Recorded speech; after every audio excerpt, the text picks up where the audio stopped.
case manager experiencing trouble with work? Lucky for you, we may have the answers that you're searching for. My name is Jasmine, and today, me and my team will be taking you through and looking at what burnout is and what vicarious trauma is. What is burnout? Burnout is something that everyone is bound to experience at least once in their life, as burnout is essentially a mass amount of stress that is caused by work-related issues. But to understand what burnout truly is, and why burnout is an issue, it's important for us to understand different types of stresses. Stress. Stress is the psychological, mental, and emotional distress from integration and exposure to demanding, unusual, or even new situations. Job stress. Job stress is the psychological, mental, and emotional distress from both the individual's experience and the organizational stresses inside the workplace. Organizational stress. Organizational stress is the response to the organizational stresses inside the workplace environment, people, situations that pose a threat to individuals' mental health.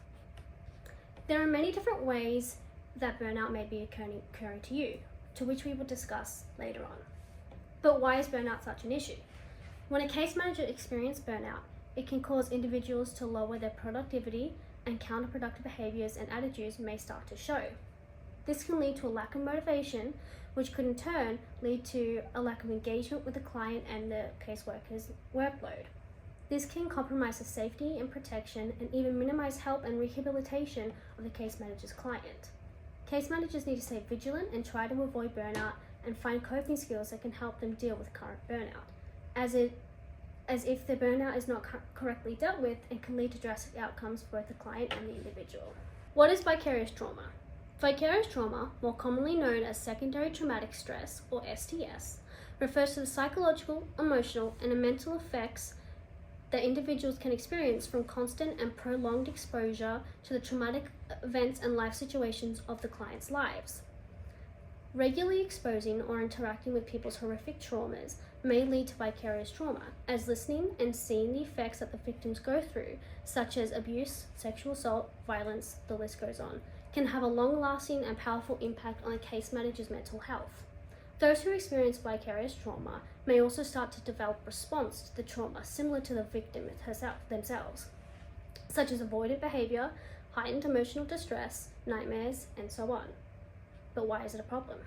Vicarious trauma becomes a massive issue if a case manager is experiencing it, as it has a direct impact on their mental health and their social health.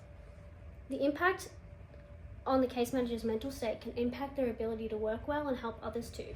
The mental toll impact of vicarious trauma has on the individual may lead to, as just discussed, burnout, leading to a lesser duty of care without necessarily knowing it.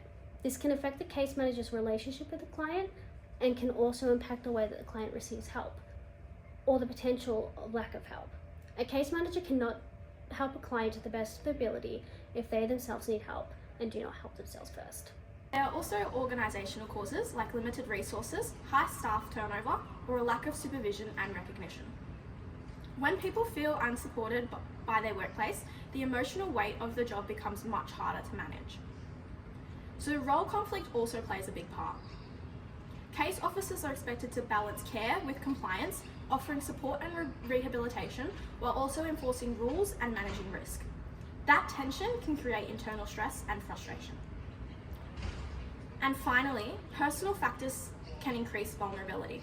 People who are highly empathetic or perfectionistic may find it difficult to switch off after work or set healthy emotional boundaries. When self-care is neglected, it becomes easier for stress to build up and much harder to recover.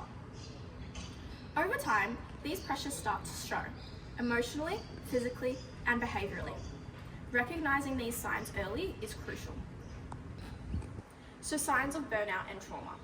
Burnout often shows up first as emotional and physical exhaustion. You might feel constantly tired, have trouble sleeping, or experience frequent headaches or tension. Many people begin to feel cynical or detached, losing motivation or empathy toward their clients. You might find yourself thinking, what's the point? Or feeling like you're just going through the motions. Work performance can also be affected. Concentration drops, mistakes increase, and it becomes harder to feel effective or satisfied in your role. Some people may start withdrawing, avoiding colleagues, or taking more sick days than usual. Vicarious trauma, on the other hand, tends to affect how we think and feel about the world around us. So many people may experience intrusive thoughts or images related to their clients' stories, or feel overly responsible for their clients' safety and well-being. There can also be cognitive changes, such as becoming more distrustful, anxious, or seeing the world as unsafe. Others might feel emotionally numb, disconnected from loved ones, or start avoiding anything that reminds them of their work. When these signs go unrecognised, they can lead to compassion fatigue, a loss of empathy, and serious impacts on personal well-being and job performance. That's why it's so important for both staff and supervisors to stay aware, not only of their own stress levels, but also of their colleagues' well-being. By understanding what causes burnout and vicarious trauma and knowing the warning signs, we can take proactive steps to protect ourselves and our teams. The next section will explore some of those practical prevention strategies. Well, hi there, and I'm Hamid. My topic is going to be about the individual and the organization. So, what the institutions and the individual can do. Preventing burnout and vicarious trauma needs teamwork between the institutions and the workers. Let's start with the institutions can do. Victoria Correction should build a supportive workplace culture where staff feel safe to talk about stress or emotional struggles. Regular training on trauma and mental health can help workers spot early warning signs in themselves and others. There should also be supervision and debriefing sessions after hard cases. These meetings can help staff process emotions and reduce stress. Workloads must be fair. No one should be overloaded with too many cases. The organization should also offer employee assistance program and regular well-being check-ins so workers can get help early. Finally, staff should be encouraged to take breaks and use their leaves to rest and recharge. Now, let's talk about the individuals. Each case manager should be self-aware and notice signs of stress like tiredness, anger, or lost focus. Setting healthy boundaries between worker and personal life important. Don't take clients' problems to home. Practicing self-care helps too. Things like exercise, good sleep, and healthy eating. If someone feels overwhelmed, it's okay to ask help from supervisors or counselors. Mindfulness, journalizing, and relaxation can also calm the mind and prevent stress from building up. When both the organization and worker case for mental health together, it builds a stronger, healthier, and more supportive team.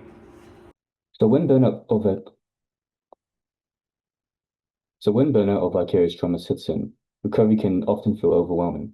But the good news is that it's not permanent. Overcoming these effects requires support on two different levels, from the organization itself and also from the individual case officer involved. Both play an equal role in rebuilding well-being and professional effectiveness. For the institution itself, the first step is to create structured opportunities for reflection and support. These may include regular supervision, debriefing after critical incidents, or reflective practice sessions led by experienced staff. Access to confidential counseling and trauma-informed employee assistance programs are also crucial.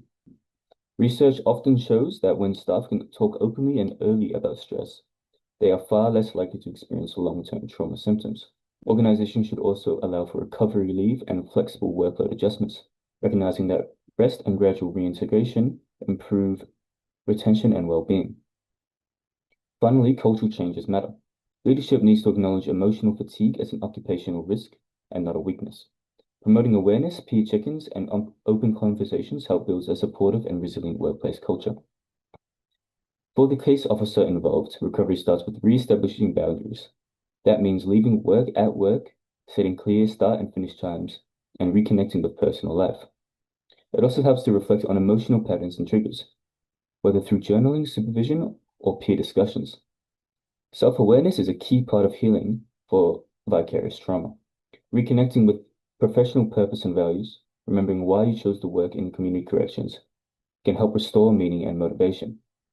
And finally, engaging in restorative habits, exercise, mindfulness, creative outlets, and strong social support outside of work. These often help rebuild emotional resilience and protect against recurrence.